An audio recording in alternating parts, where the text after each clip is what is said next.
What's going on, guys? Welcome to the second episode of the Metal Klaw Podcast. You can't see it now, but Zach, my co-host right here, say what's up. What's up? This is Zach from Zach versus the Blu-ray Mountain. And also the second episode of Metal Klaw. So we thank you, by the way, for listening to the first episode. There's some really great response. It's always cool to find out who in the Blu-Tube community also listens to metal, because we know you're out there. So again, thank you so much. We have an awesome episode planned for you guys today. We mentioned it at the end of the first episode, so if you didn't catch that, this episode, and if you can't read because it's in the title, this episode is all about core. So that's deathcore, metalcore, whatever you want. Apple cores. Yeah, Apple Core, the movie, The Core. We can talk about that. Our special guest today is Aaron Eckhart. So before we go into that, though, my boy Zach has a few news topics that we want to cover. So hit that up. Yeah, we're gonna start something a little bit new. We're gonna see if this segment works out. There's just a couple of things that I want to cover. Metallica dropped another single off their new album that is to be released October of this year. I believe so. Or this month. This month. Oh. I think it's this month. You can do fact check on that. Tell me I'm a dumbass in the comments. I'll fact check. I'll call you dumbass right now. Let's see. Oh no, I don't want to put parallels on my Mac. Shut up. But Metallica just dropped another single called Moth into Flame, and I actually really liked it the first time I listened to it. It reminded me a lot of the Black Album and some elements of their earlier music, like Ride the Lightning and Master of Puppets. I know that Tim didn't really like it the first time he heard it, but he started to get into November it 18th. later. So next month, I am a dumbass. Yeah. Hashtag Zach's a dumbass on Twitter and Instagram. So what are your thoughts on that, Tim? Yeah, not that I'm a dumbass. Definitely are right. I was like, okay, so Hardwire Self-Destruct was fast, quick. It was a straight to the point song. This new one was just a little bit too melodic and mainstream and kind of poppy. But after seeing them perform it on Jimmy Fallon and also Howard, I don't know, they did not play it on Howard Stern, but they played on Jimmy Fallon. Yeah, they played Hardwired and Master of Puppets on. Yeah, that was pretty sick. I actually liked seeing them play it live, and I kind of respected the song a little bit more than watching that video, which personally, I don't know. What do you think about the video? I actually really like the video. I know that there's a lot of people saying that they're kind of ripping off Korn with that, but just, yeah, that was awesome. Just the way the video looks with the lowered lights and all that. I don't know when Korn put out that music video, but they also did that once before back in '98 at their Cunning Stunts concert. So I don't know when that song came out, but they did that before, so it's not a new thing for Metallica. Metallica can rip off whoever they want. I mean, they're Metallica. Yeah. I do. It was cool. I kind of don't really like the bug-eyed effect they used. It's kind of corny, but definitely if you strip away the music video and you just listen to the song, it does grow on you, and I don't not like it. I did hear a little bit of Kill 'Em All in that song. I don't know. Yeah, with his vocals. Yeah. With his vocals, Lars's drums never sounded better. Oh, he's still got it. Kirk's solo was good. The bass line was delicious, dude. I really like the bass line. And dude, Kirk's solo, I thought it was so cool. I don't know how long he's been doing this, but on Jimmy Fallon, he's got his lead hand has all tape. Oh, is it tape? I thought it was black nail polish.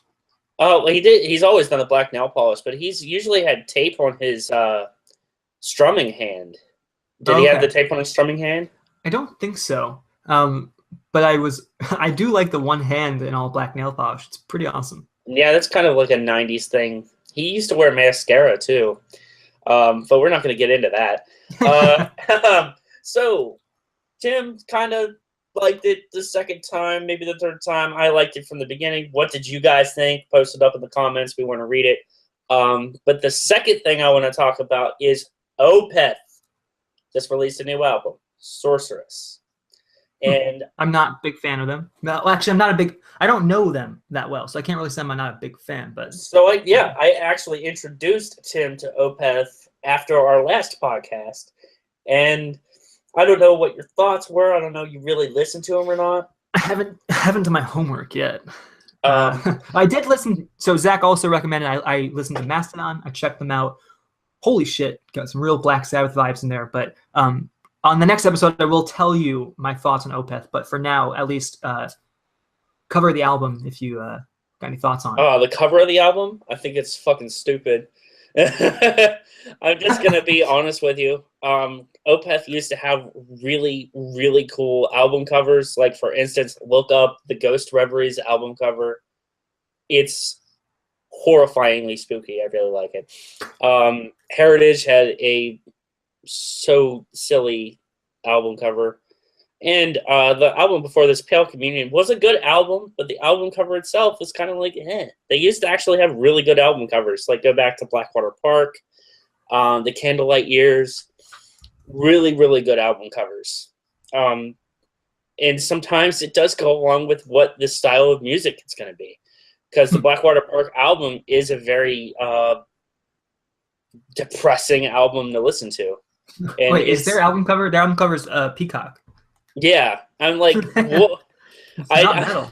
The album is called Sorceress, and you have a peacock on the cover of your album. I'm not sure what's going on there, but they're insanely talented, and the last album was pretty good. So, what are your thoughts? It's an evil peacock with blood dripping from its mouth. Oh, it's an evil peacock. That's metal. That's metal. That the peacock is now evil. I just don't know. I just don't associate peacocks with metal. I'm sorry. From what I heard on Sorceress, the song, it was pretty good. Interested in listening to the rest of the album. I actually tried to buy it to listen to it on the way to my house, but my phone was deciding to be a huge dick and wouldn't let me listen to it. So your phone doesn't like peacocks either. No, it's like no non-metal peacocks on this phone. I'm sorry. We'll just put this new really, really, really bad operating system on your phone. So I think that's it for the news, guys. Let us know what you thought of the segment down in the comments. Post your thoughts on Metallica's new singles, Hardwired, and Moth into Flame, and your thoughts on the Opeth album cover. But I'm going to shoot it back to Tim to get back into the real subject today. Faux show. Okay, so we're going to now talk about core bands. Like I said, hardcore, post-hardcore, deathcore, metalcore, crunkcore, Broken Side. We're not talking about that. I'm not ready for that, dude. One of the worst bands I've ever heard in my life. Yeah, they are. They're really fucking bad. So what we're going to do is me and Zach both are going to talk about a handful of bands back and forth and see. There's so much out there. And, you know, just to give you guys a little background on this whole core genre, obviously it happened after, you know, old school death metal and thrash metal. This is sort of like the mix of, I hate to say it, but it's the mix of like new metal, death metal, and sometimes like alternative rock, and like death metal. I think I already said that. And like it's got thrash parts. It's basically core music in my mind. I don't know about you, Zach. I'll kick it over to you in a little bit, but in my mind, core bands is kind of a mix of a ton of different genres. You know, I really haven't, because then if there isn't that mix, then it's always like that's death metal, that's melodic death metal, stuff like that. So Zach, what do you think, in your opinion, what is these core bands like? What's the signature sound? It's definitely, like you said, like a mixture of rock and new metal. Kind of like Disturbed mixed with a little bit of like the bands. Yeah, definitely. I'm not David Draymond, so I can't do that. I don't want to be him. Just like I'm not James Hetfield. I'm not here to talk about the Metal Podcast. Call.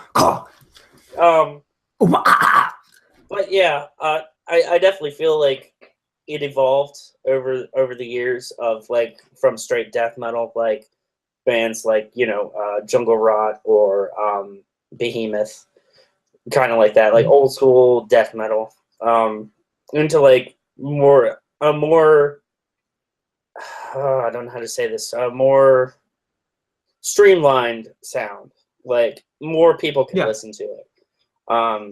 It definitely bridges the gap between like this type of post-punk rock era of like AFI, My Chemical Romance, Thrice, Funeral for a Friend, all of these type of heavier bands like Thursday and all that.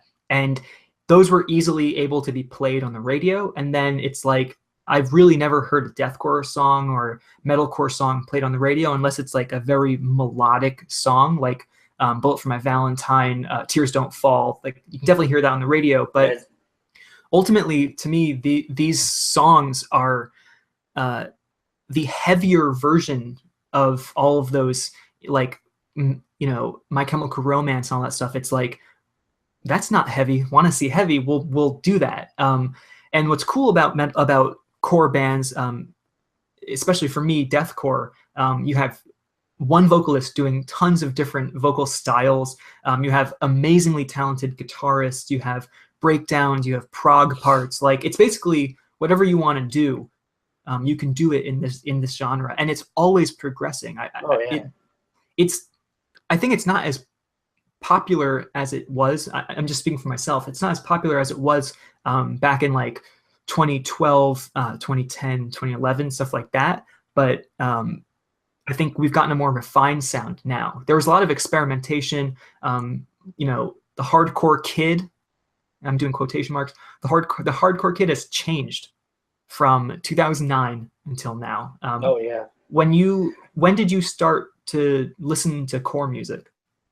I'm going to have to go with a band that you already said. When I was, I think, 19, I started listening to Bullet for My Valentine. And I think it's more on their first album, The Poison.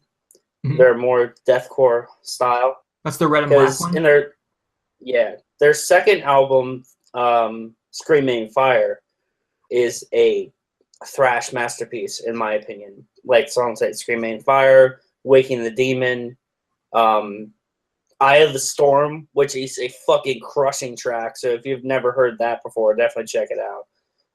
But more so back on the first album, The Poison, These Four Words is probably one of the first deathcore songs I ever heard. Mm-hmm. And I just like the guitar riffs in it. It wasn't that streamlined like verse chorus song that I'm used to at the time. But I think I heard a more verse chorus song from that album with Tears Don't Fall. But I think These Four Words was a song that really started to introduce me into that kind of music. That is such a good point, by the way. The fact that no matter what core genre you're listening to, there's a really good chance it's not going to be verse, chorus. There's, sometimes the intro riff you'll never hear again throughout the entire song. Or a song might start with a breakdown that you'll never hear again. Or you're going to listen to a whole song just to hear this one breakdown at the end. What are your thoughts on breakdowns before we go into our lists? I think breakdowns are really fucking cool. I'm sorry. Thank you. I think it's just a time for a band to experiment with something that, hey, I think this is really freaking heavy, and I want to put it in the song. You know what I mean? Whether it be a nice little bass groove or a drum part, I think it's awesome.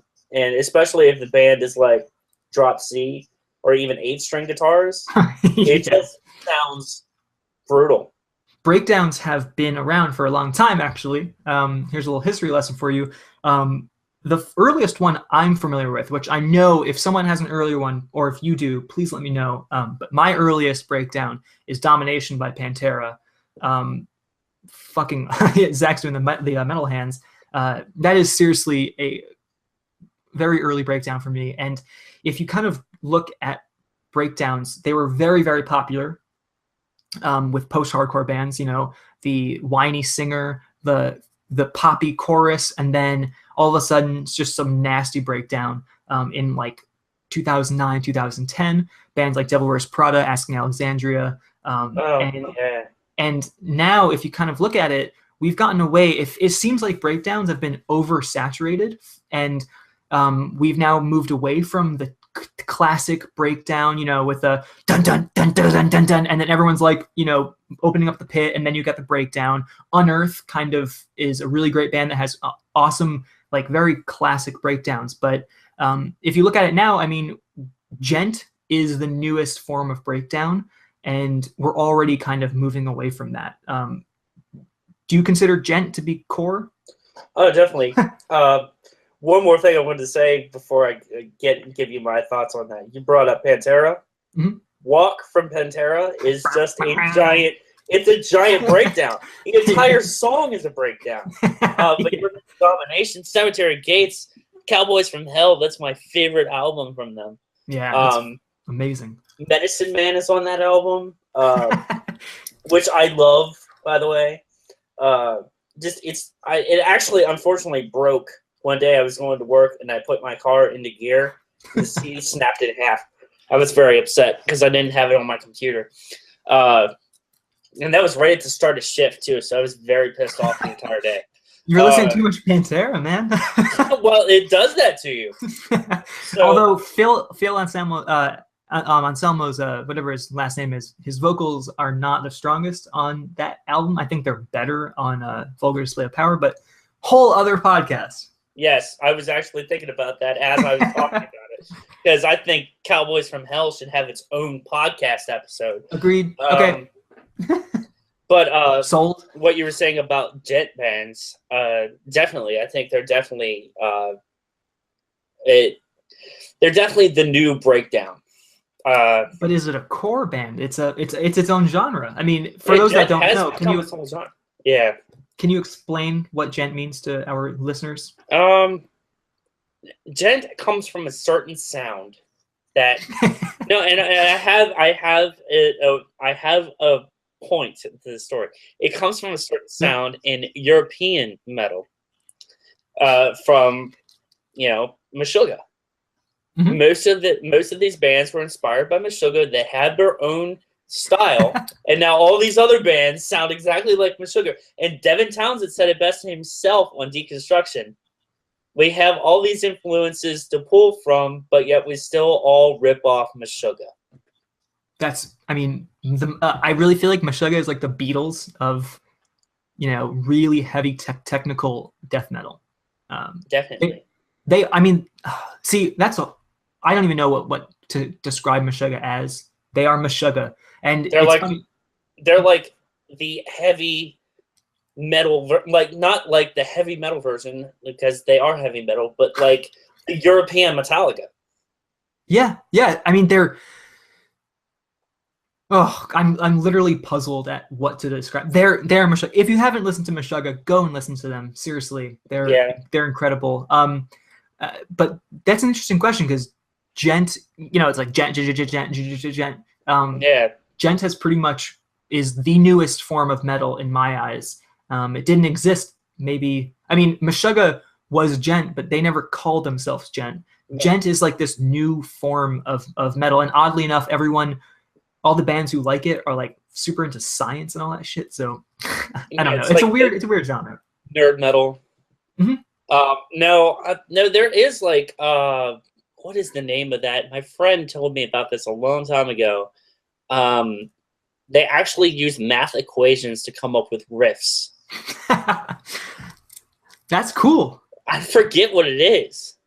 I saw a meme online that was like, there's these dots on beer bottles, mm-hmm. and if you every beer company has like a different dot, and they turn that into the breakdown. It's like some beer bottles have 3 dots, and then some have 2, some have 4, some have 1, and then if you string those dots together, you can make a Gent breakdown.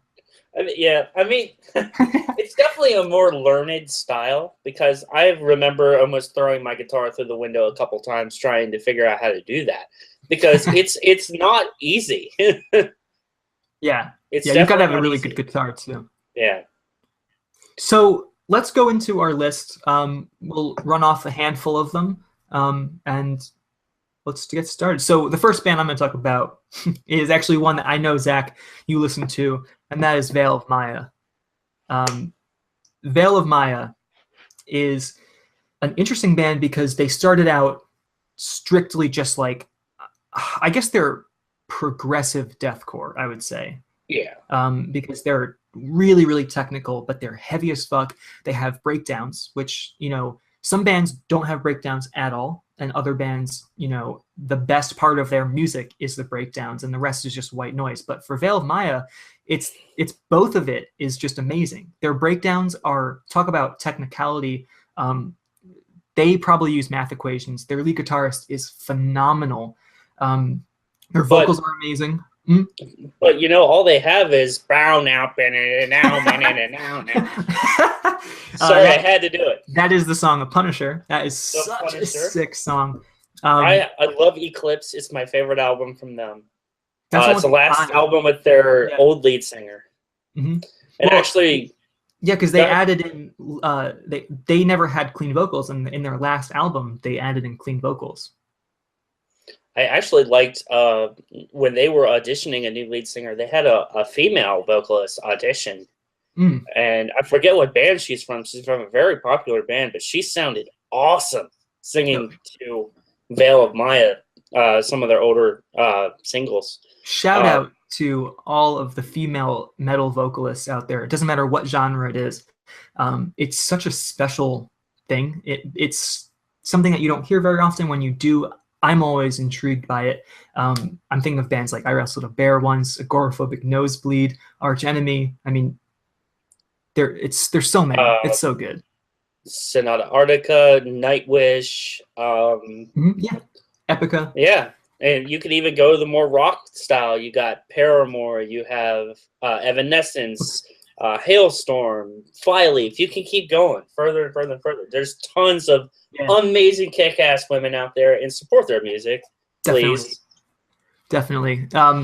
So just basically, Veil of Maya is one of the most re-listenable bands to me too. Their riffs are unique. They're, you know, like one of the things I've noticed in a lot of core bands is there's the same riffs. It's like if you've heard Unholy Confessions by Avenged Sevenfold, then you've heard pretty much 50% of all metalcore bands. Their riffs are all the same, and Veil of Maya seems to always reinvent themselves, always include new stuff.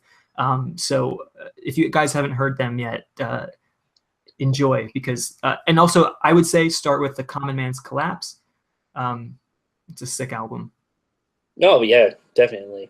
So I guess it's my turn to pick a band here. Yep. So I'm gonna go with a band that we both like, and we both talked about last time. Korn. We're actually gonna go and talk about Trivium. Oh yeah, we'll keep this one. This one might go on a little bit.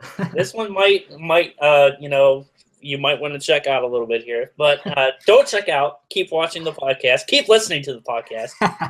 Keep looking at that sick thumbnail, because it is badass. Tim makes awesome thumbnails. Trivium, another one of my first metal deathcore, and you can even go as far as thrash with them. Bands that I ever listened to. First album from them was Shogun for me, and I love that album. That was your first album from them, yeah. That was, and you never heard anything from them before that? Nope. Really? That's an interesting place to start, because I think that's their heaviest. That's their most like mainstream, like metalcore. And it's like, it's not deathcore and it's not metalcore. It's like a good mix of like heavy metal. Yeah, it's like The Crusade was a love letter to Metallica. That's thrash for sure. I'm saying that Shogun is like a love letter to the original like death metal bands. You know what I'm saying? Agreed. And I just like start to finish, that album is fucking perfect. Everything on it, the drums sound great. Matt Heavy's vocals are awesome. The guitar riffs are tight. Like the sound, the tone, everything. I loved it. Good breakdowns too. That was one of the first albums they introduced breakdowns in. Yeah. Like with the really heavy tremolo picked breakdowns. And I love the inclusion of classical guitar acoustic parts on some of the songs was great. And I know it's not part of the sound, but the video for what is the name of the song? They did a kick-ass video. Just look up the videos for the songs off of Shogun, and you'll see that there's an awesome video for one of the songs. It's with all like the war. It's with all the war footage, right? No, it's like a alternate video for one of the songs. It's really cool because it's like they're at like the top of a mountain, and this old guy is like chained to the mountain, and throughout the whole video, like the wind is like blowing, and he's trying to break the chains. It's really cool. I don't think I've seen that. Really cool video. I had a shirt from Shogun that was from Kirisuke Gomen, and it had on the back it just says "We'll take their fucking heads." That's my favorite song from the album. That's a banger of an opening track too. The whole like I said before, the whole album like tells a story. It's just it sucks me in every time, and I can sing every word on the album. I know it sounds terrible when I do it, but I do it anyway. But they along with Bullet for My Valentine was a band that really helped open me up into this like harder style music. Mm-hmm. Metallica was my gateway. Like I said in the last episode, Metallica is the gateway metal band. Yeah. Metallica will get you into a whole bunch of subgenres and different pockets in metal. And Trivium will help you too. Trivium is a good band to like. Trivium, Bullet for My Valentine, Metallica are like really good bands to gateway you into metal. The first album I heard from them was Ascendancy. Holy shit, why am I blanking on that? From Ember Ascendancy, yes. Oh my god, I'm so stupid. You have the internet in front of you. Ascendancy was the first album I heard. Pull Harder, and Strings of Your Martyr. Also, what's the oh my god, what is that really great ballad song? Wow. Listen to the Tim Hurley vocal hour here. It's impressions and vocals with the Metal Klaw Podcast. I'm so dumb. I'm gonna look it up. I'm literally like well, while he's looking that up, I'm going to talk about the rest of their discography here real quick. I actually really Dying in Your Arms. That was one of the first songs I heard, and I was like, wow, this is a cool mix of like alt rock and metal, and I mean that's a straight up metalcore album. Yeah, I mean I really liked In Waves, Shattering the Skies Above. That wasn't even on the album. Song. Yes, it was. that was a God of War 3. It's on the album soundtrack. Look it up. It's on the album. What? It's not on mine. It's on the album, dude. It's on the album that I got. I heard it on the God of War soundtrack first, and that's what it was for. Then they added it on, I think, as a bonus track with the Sepultura cover. Which I covered on my Facebook. I don't think anyone will ever find that video. Unless you try to find me on Facebook. Lee, don't do it, please. Because I don't know if the video is still there, but it's actually pretty good. I actually played it on my Strat. You know, maybe I'm... Well, anyway, Shattering Skies Above is a dope song. Super heavy. That was the first song they had with their new drummer. I really liked the guitar riff. It's just the use of vibrato on that was pretty sweet. But then you go from that album to the self-titled album with the big metal T, which is just I would call that one a melodic death metal album for me. Most of the songs on it are straightforward, and there's some covers on that one too. That was produced by David Draymond. I really like the sound of it. I really did, and it like it's more straight heavy metal on that album. Like, yeah, if you go, I mean, In Waves was a very simple album. They even said it. We're going back to our roots of Ascendancy. We're trying to make some more radio-friendly songs, and they toured with radio-friendly bands. I I think they were on like the Rockstar tour or like one of those Mayhem tour, I think it was. And, you know, they toured with some more alt rock bands, some harder rock bands. And I think it was a cool little segue. It definitely, they got simpler, but definitely the self-titled album, I've only given a few listens. It's not my favorite one, but it was a bit more technical, but it also featured a lot more clean vocals as well. Yeah, the reason why I'm putting them in here, and I think why you're putting them in here, is because out of all their albums, they're always experimenting, especially with Silence in the Snow. Mm-hmm. They completely took out harsh vocals, which is a bold move. Yeah. Like, a few bands have done it. I know Opeth did it, and you say what you want about Heritage, but it has its fans. Like I said, Pale Communion's a good album. Silence in the Snow, it's I give it like 2 listens, and that's it. It's kind of forgettable for me. It's pretty good. Like, musically, it's good, but it's not as good as the self-titled album, in my opinion. And it's not because there's not harsh vocals on it. It's just, I think it's just too bland for me. But we never talked about the first album, from Ember to Inferno, which is a pretty raw album. It's definitely thrash, but it's got some pretty heavy moments. I downloaded it off iTunes a while ago. To be honest, I'll be honest with you, I have not listened to it in a long time. Kind of blurry on it, but every once in a while, a few of their songs will pop up, and it's still good. It's a little unpolished. Yeah, I'll give you that. And I think a lot of bands in their early stages are going to go for that raw, more gritty sound on their first album. Yeah. Because whether it be, a studio decision to say, hey, let's strip you down and see what you sound like at the core, at the core, or whether it be budget constraints, putting out music, because that has become a thing now too. Like, that's the way another band that we're going to talk about later started, producing their own music, putting it out on their own before they got signed to a label. Mm-hmm. So yeah, I mean, I believe that they were around a lot longer before they even recorded this. I think they're from Orlando. I think Matt Heafy was actually I think Trivium originally was a Metallica cover band. And I wouldn't know why. And they ended up trying to make it big, and I think they're one of the bigger metalcore bands out there. I mean, they're consistent. They've literally only changed a few members. I think it's just a drummer. I think the drummer's the only one that switched. That's pretty. I mean, when I think of like big metalcore bands, I think of them, Lamb of God, Machine Head. They're definitely up there with the big names, which is pretty awesome. Yeah. So I think we can go over to your next pick. All right, man. I know you like them too, and I hope other people listen to them, because you're seriously missing out if you don't, and that is the Faceless. There we go, baby. The Faceless have been around for a while, but they only have 3 albums, and they are 3 masterpieces.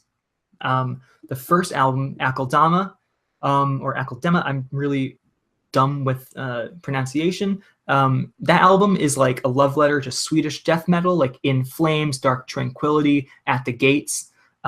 It's really, really crunchy guitar tone, very like, it's like a small little amp just crunched all together. Really low guttural vocals, very simple, straightforward song structure. Pretty face melting stuff. But if I said face melting, Planetary Duality will leave you just dizzy. This album is pretty much a tech deathcore death metal. I think I would just say it's death metal, like tech death metal. It is a masterpiece. A lot of people complain about the drum tone on it. The kick drum, the double bass sounds too crisp, but I don't mind it. It does not give me a headache. Amazing album. Again, kind of short too, but all their albums are short. And then recently, like a few years ago, they put out Autotheism. And that album is a masterpiece. And it's got a little bit more melodic parts, definitely some Devin Townsend influenced vocals. Michael Keane, the mastermind behind the Faceless, is just, I mean, he's taking forever to put out anything else. They released a song not too long ago, but nothing happened from it. I was going to go see them live with Cradle of Filth, and they ended up having to cancel the tour because Cradle of Filth couldn't make it overseas. So I've yet to see them, but Zach, I know you listen to them, and I know you like them. What are your thoughts on them? I'm not as well versed with the first two albums as you are. I really liked Utter Theism. I thought it was great, and the use of keyboards on the album I thought was awesome. There's a saxophone solo. Yeah. Oh my god, it's so weird, but I love it at the same time. Kind of like another band that did a track with saxophone, and the name is escaping me right now. Shit, I can't remember. They were on one. The singer Miles Davis. Miles Davis. The singer was on one of the Volbeat albums. Clutch? No. Nope. It's escaping me right now. If you guys know who one of the guest vocalists was on the Volbeat album, not the two newest ones, but the one before that, let me know. I really like that, but one of Autotheism and the band itself, but I'm going to talk about one of the band's members. Yeah. This dude is my fucking hero on bass, and that's Evan Brewer. Evan Brewer is just a freak of nature when it comes to the bass. He can play anything from fretless to acoustic to just a regular fretted electric bass guitar. He even put out 2 solo albums. The first one I would prefer more than the sequel.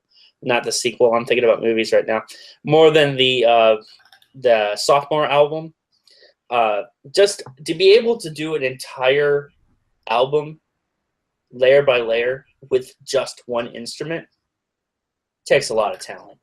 Yeah, it was super textured too. Like, you kind of forgot after a while there's no drums in this. No, like it's just him. It's just him and his bass, and he's extremely talented. And he actually does have another side project right now, since they're kind of on hiatus with the Faceless.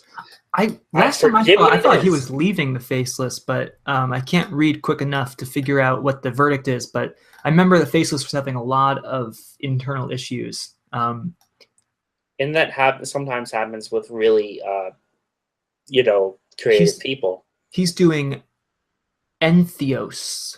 They're pretty brutal, guys. If you haven't heard of Entheos, check them out. He's their new bass player. I think they're a 3-piece, a 3-part act. I think they're pretty. From what I heard from the podcast he was on Metal Sucks, it sounds good. Like his bass sounds like incredible as always. I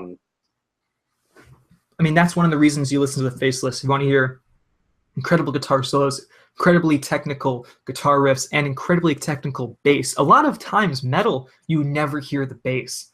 And the Faceless is one of those bands where you can appreciate the bass just as much as everything else. And I know that this is going to be more death metal, but I had to bring this up. You brought up technical bass. Nile. Oh, they're a little too brutal. Nile had one of the most ridiculous bass players I think I've ever heard. Some of the most technical riffs ever. If you haven't heard of Nile, they're Egyptian. Check them out. They're awesome. They might be a little too heavy for some of you, but if there's some true hardcore death metal fans out there, definitely check out Nile. Oh, they're right up there with Malevolent Creation, stuff like that. What's the M? The other M band? All right, let's move on, guys. Yeah, let's move on. We went from Trivium to the Faceless to Nile, so it is my turn.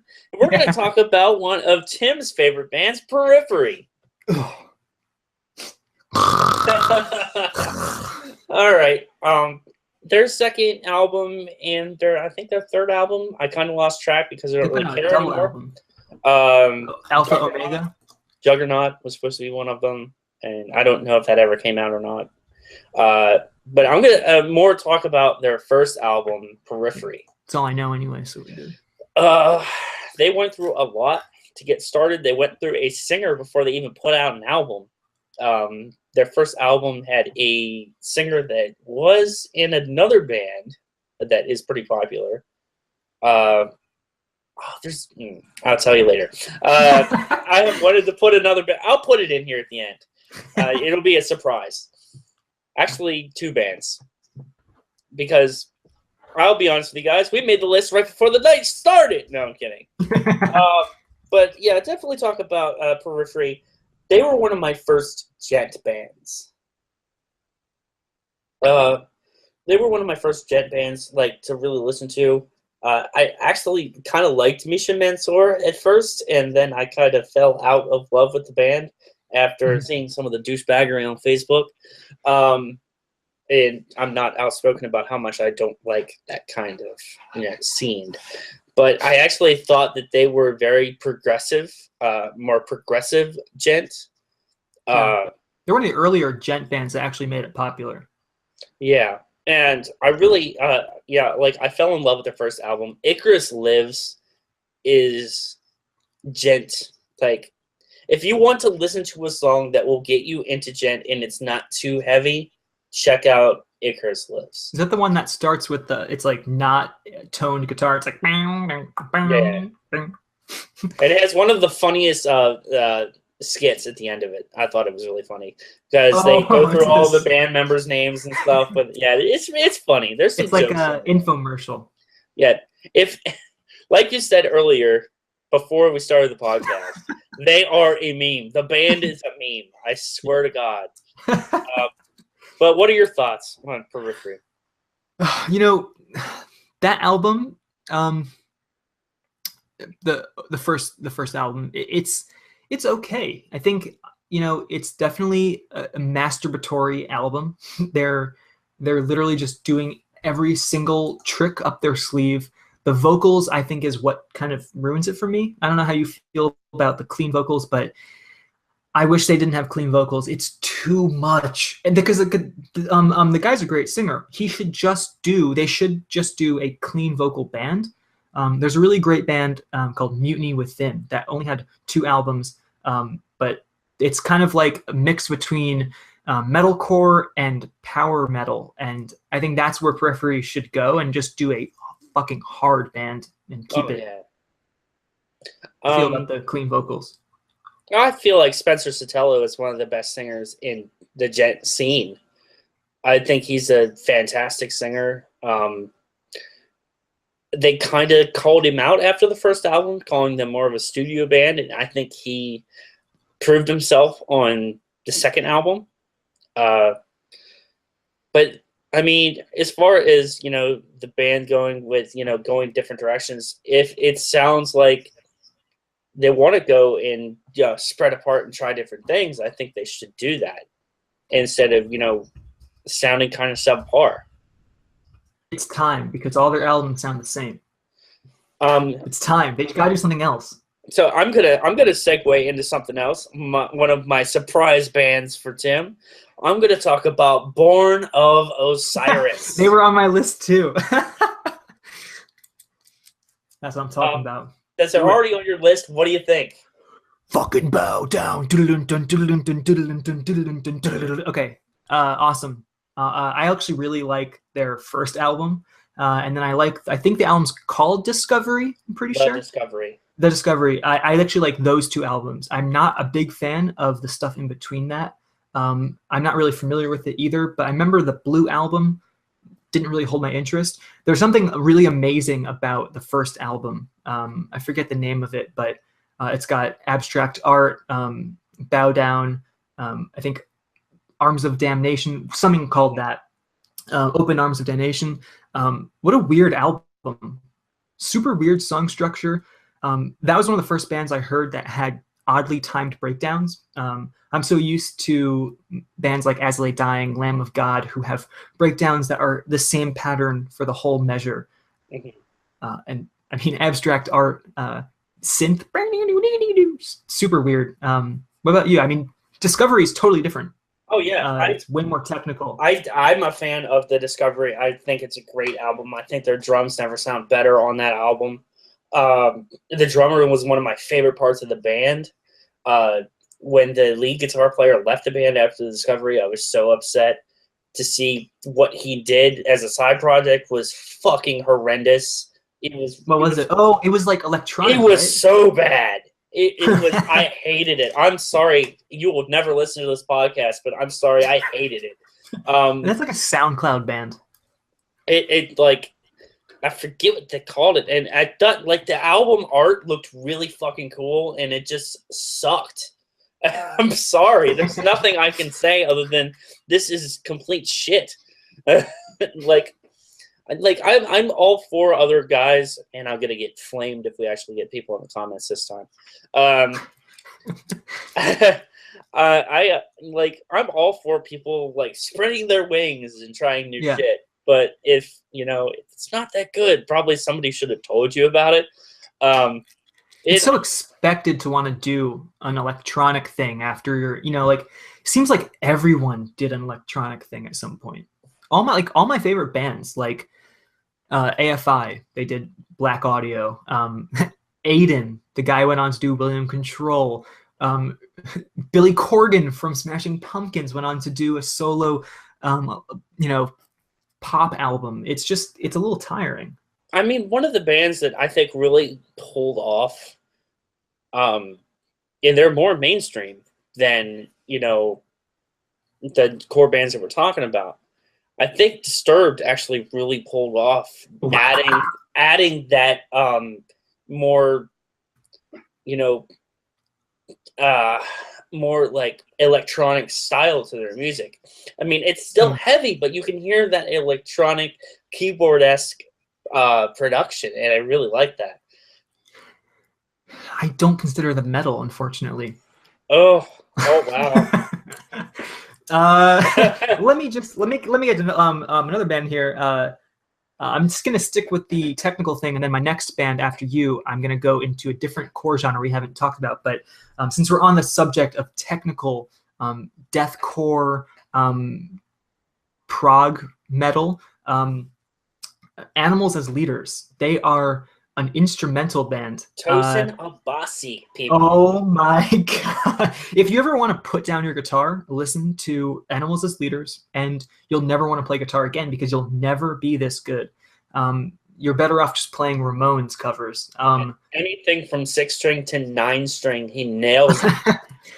He is virtuoso, and he does a lot of tapping and this weird slap guitar picking where he uses the top of his thumb. And if you ever try doing it, you'll make yourself look like an idiot because it's so hard to do. They are incredible. All of their albums are incredible. If you want a great opening track is they have a music video for it. CFAO is a sick ass song. God damn. Oh, and there's no vocals. Yeah, they're purely instrumental. What are your thoughts on the new album getting ready to come out? I actually did not know they had a new album coming out. Yes. It's been a while since I've kept up with them. I think the last time I heard them, which I didn't even get as familiar with it, was that Red album, the one that had that song about like Jim or something. I didn't really listen to it that much. I have the Black album with the yellow sun on it and the Blue album before that. And that's like a perfect album to throw on, do some homework to, whatever. And it's also interesting. They're on Sumerian Records.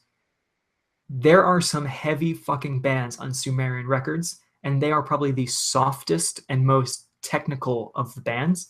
And I think it's so cool to see people from all different types of metal genres actually listen to them because they are perfect callbacks to bands like Cynic and Death, and all of these like really technical bands that did a lot of progressive guitar work. Oh yeah, definitely. If you are an aspiring guitar player or an aspiring bassist, drummer, this is definitely the band for you to listen to. Just like Tim said. I mean, they're They will inspire you. You're getting angry over here. They will inspire you to go pick up your guitar and want to be a better musician. Like it always inspires me to want to play, and I'm not that good. I'll tell you that right now. I'm nowhere near as good as Tim. I'm more like he wrote my theme song, guys, in about 10 minutes. So, and I would try, but I have no recording software. So, I mean, what? It's not just Tosin either. The drummer is like a trained jazz drummer, and the rhythm guitarist is phenomenal too. For some reason, I think they have a studio bassist, right? Yeah, and I'm sure a lot of bands do that. Additional music. Devin Townsend is another big example of using studio musicians, and I think that's a good transition to our next person. You did Devin fucking Townsend. Let's get into it. Yeah. Devin Townsend was first introduced to me through Strapping Young Lad, the album Alien. That is a brutal. I think when I listen to it, my eyes just pop out of my sockets. It's so heavy. It literally almost killed him. He went off his medication to do the album because he said that he wanted to make the most heavy album he possibly could make. He wanted to make the most devastating record, and it is one of the heaviest things I've ever heard in my life.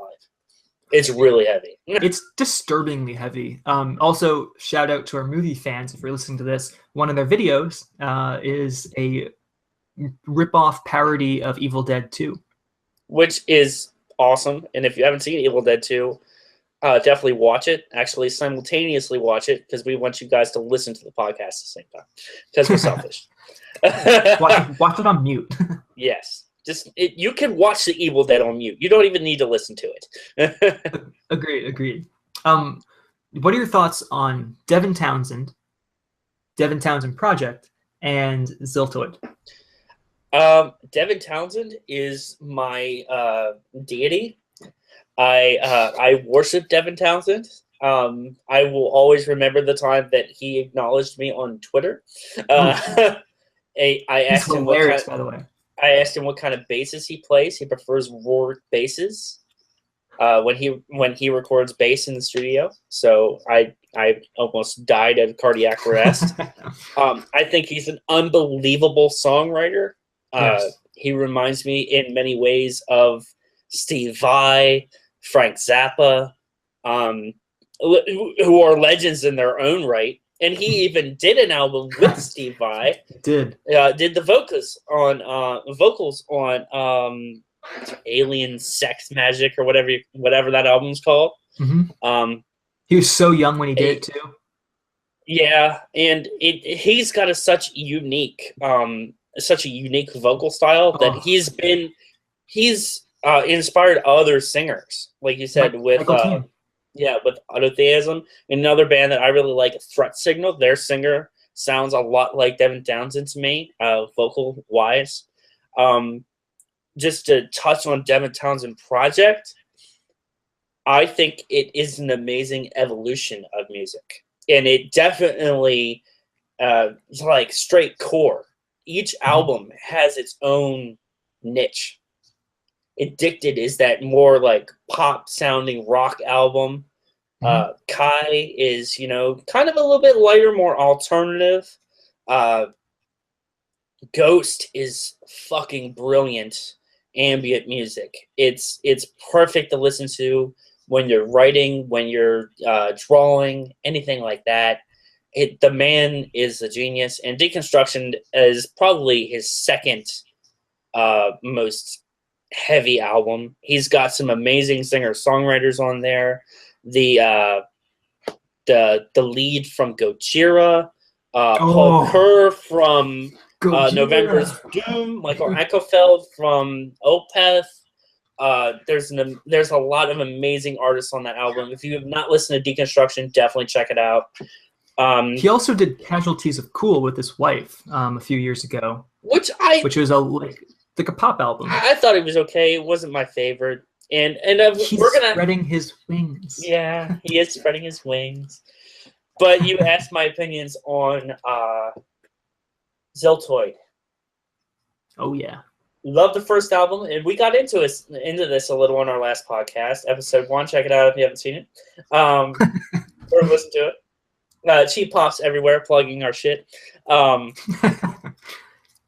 We sound. Oh, okay. I loved Ziltoid. I think it's a fucking masterpiece. Hilarious too. It's so funny. I would listen to a whole album of him doing the skits. Yeah. Yeah.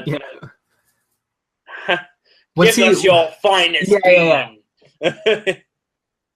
Yeah, so basically, Ziltoid's about an alien, Ziltoid the Omniscient, who comes down to Earth in search of the finest cup of coffee. And when he realizes it's not that good on Earth, he pretty much just destroys the world. He wants to destroy the planet. And it's fucking amazing. Now, and there's a dope war song. Yeah, it's badass. Yeah, it's fucking sick. Now I want to listen to Ziltoid the Omniscient. Thank you. Now we're going to talk about Z2. Yeah. Which it's not as good. It had a real band. I know he did the first one all himself at Easy Drummer. Yep. And it's great. And tonally, it does sound really good. I like the second album's sound. Yeah. Not necessarily the song structures. It's a little less heavy. They're not as memorable. Yeah. And I know that a song on Hyperdrive from Ziltoid, the first Ziltoid, was redone on, I believe, Addicted. Which I like the Addicted version a little bit more because it's him with his band. Definitely check that out if you haven't heard it. But he definitely embodies the core, way, like constantly evolving, bringing in different styles. And his mix of clean vocals and heavy vocals is exactly what core is all about.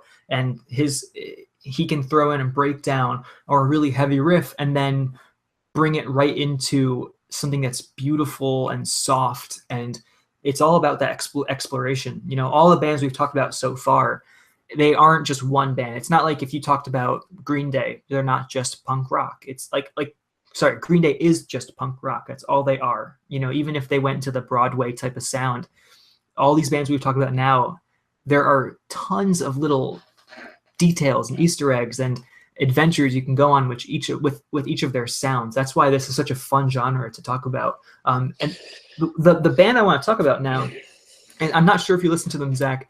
I'm not sure. One of the coolest things about the core genre is that you have metalcore. If you like alt rock, you can go into singing and stuff like that. There are some really heavy alt rock bands like Stone Sour, who I would consider to put under core. But the band I want to talk about. Yeah, I did listen to that. The band I want to talk about is The Ghost Inside. Are you familiar with them? I am not, so go ahead. Tell us. I can keep this pretty brief. The Ghost Inside is a hardcore band. Hardcore, it shares core in it, but it's totally different from deathcore. If you put them next to each other, it's a little bit different. There are sometimes breakdowns, but the vocals are a lot more shouty and a lot less guttural. There's no pig squeals and stuff like that. There's certainly no Despised Icon or something like that. But Despised Icon has some. They have some hardcore elements. The Ghost Inside is a hardcore band that is so awesome. Their first album, I'm talking about the Fury and the Fallen ones. There's an album before that, but I'm not really sure if they consider that their first album. But this album has definitely some deathcore influence, some metalcore influence. But the album I want to talk about is The Returners. The Returners is a straight up hardcore. It's not like Minor Threat hardcore. It's not like Black Flag or Gorilla Biscuits. It's a little heavier, a lot more core influenced, but it still has that gang vocal. It has the punk beat to it. It has breakdowns. It has like chanting vocals and all that stuff, gang vocals. Super, super heavy. So if you haven't checked them out and you're into heavier kind of hardcore stuff, like if you like have Heart or Title Fight or stuff like that, Ghost Inside is definitely worth checking out. They have crushing breakdowns, and they recently got in a van accident, and the drummer had to lose his leg, and he's recovering. And I think he's getting he got his fake leg. And it would be, I think he's planning on relearning drums. So it's pretty awesome. That's awesome. Def Leppard Part 2. You just made me want to check them out, dude. I'm definitely going to add them to the playlist. Check out Between the Lines on Returners. That's a pretty crushing track. Okay. Yeah, I'll definitely check that out. I like the more heavier style to the punk/hardcore genre. Mm-hmm. You definitely inspired me to check them out. So I'm going to go over something that I think is kind of strange. They're embracing the technical side, but yet still staying more thrashy, and I'm going to talk about Killswitch Engage. Nice. More so their cover of Holy Fucking Diver. So this is with Howard. Their old singer. Okay.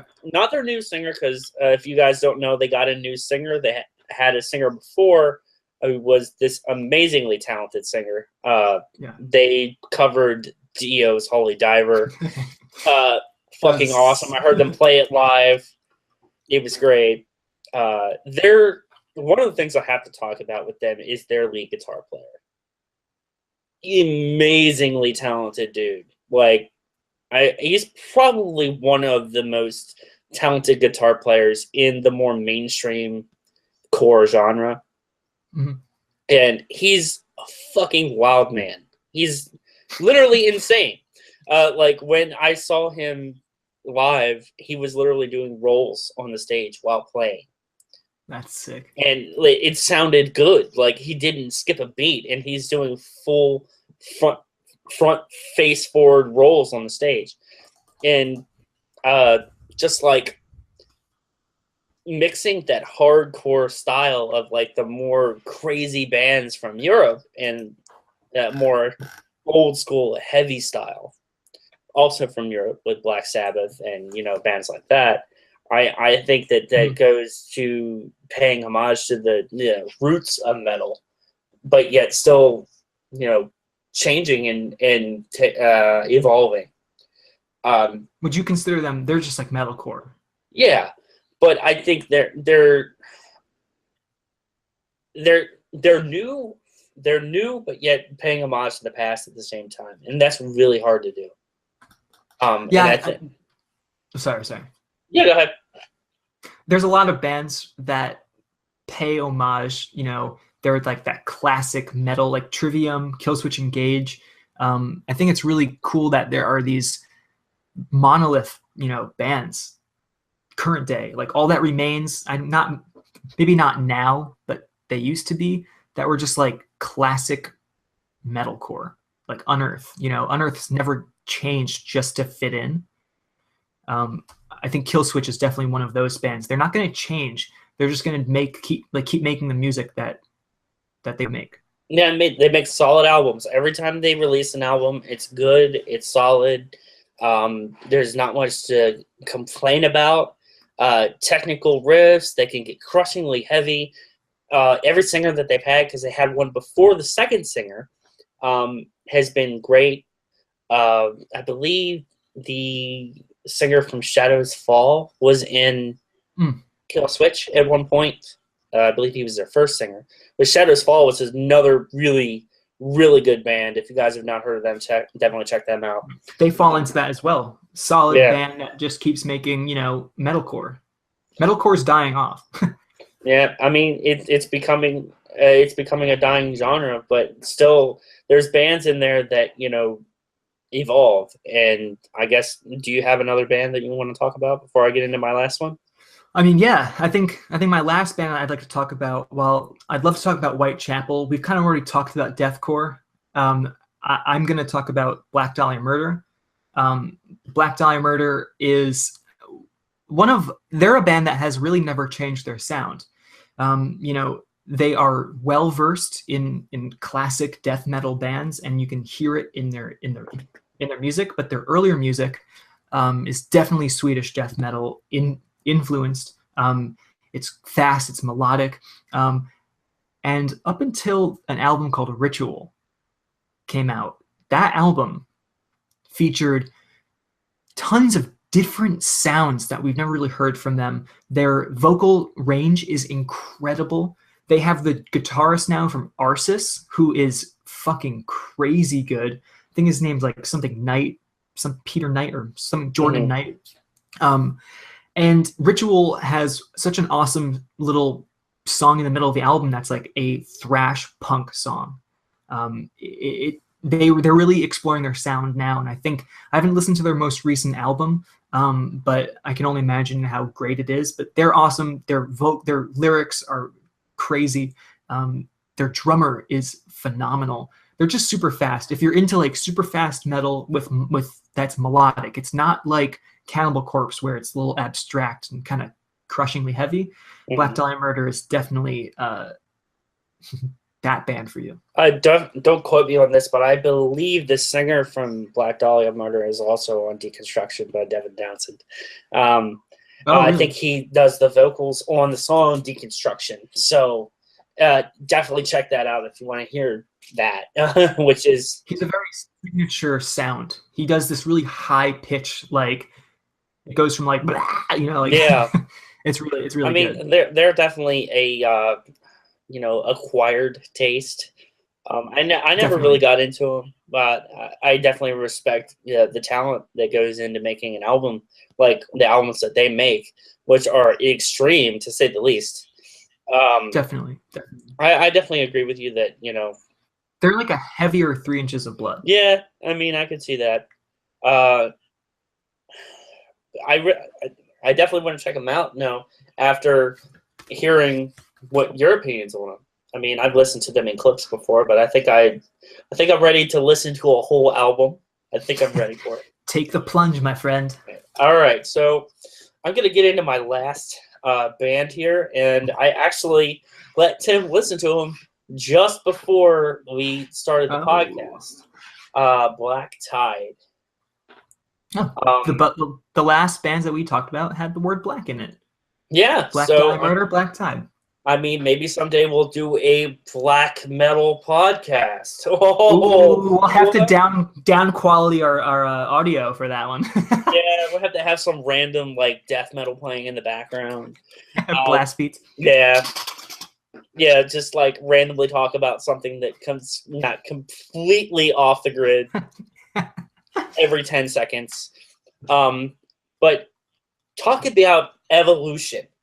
You go from their first album, Black Tide, which is a straight thrash album, to their second album, which is deathcore.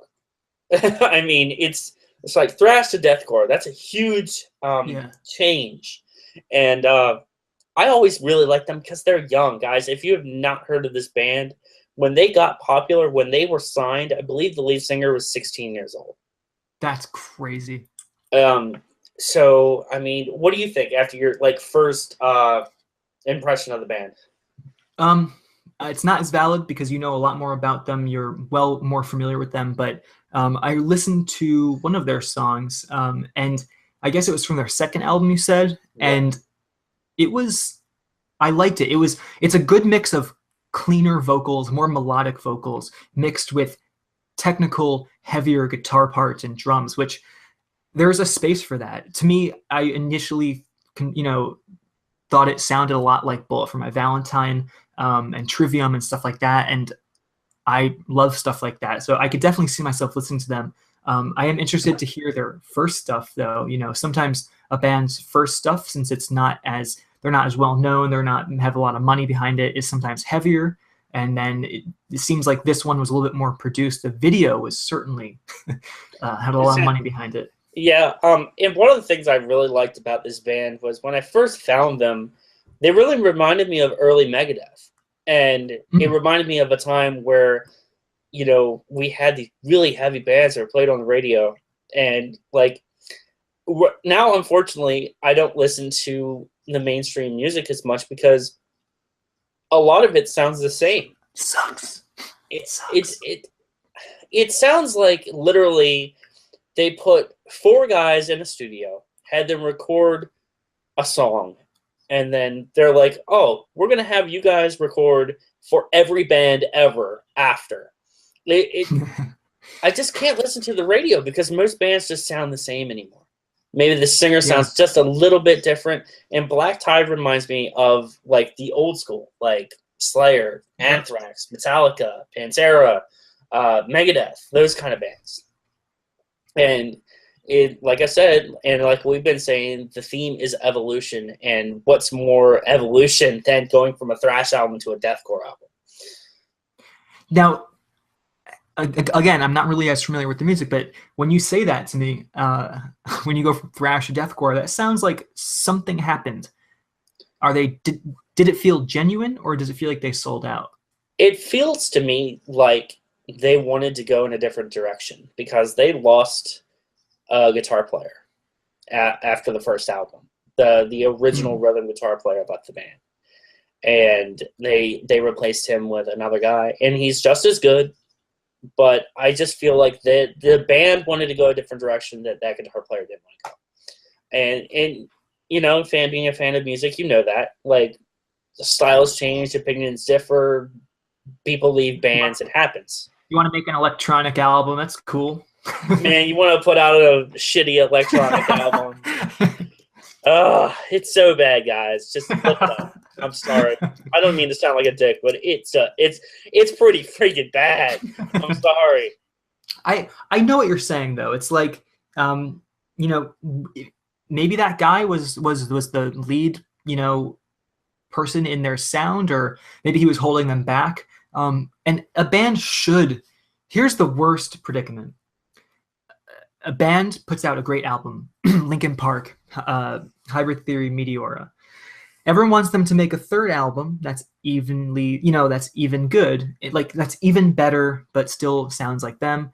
They want to do something else. It's the same band, it sounds different. People don't want that. They want something old. But if they gave them what they want, people would want something new. Metallica, excuse me. Yeah. Yeah.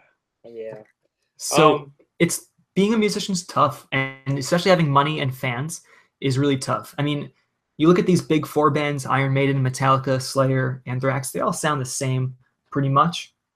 I mean, Metallica probably is the one band to explore different sounds a lot, but these bands aren't going to be... We're not going to talk about Risk.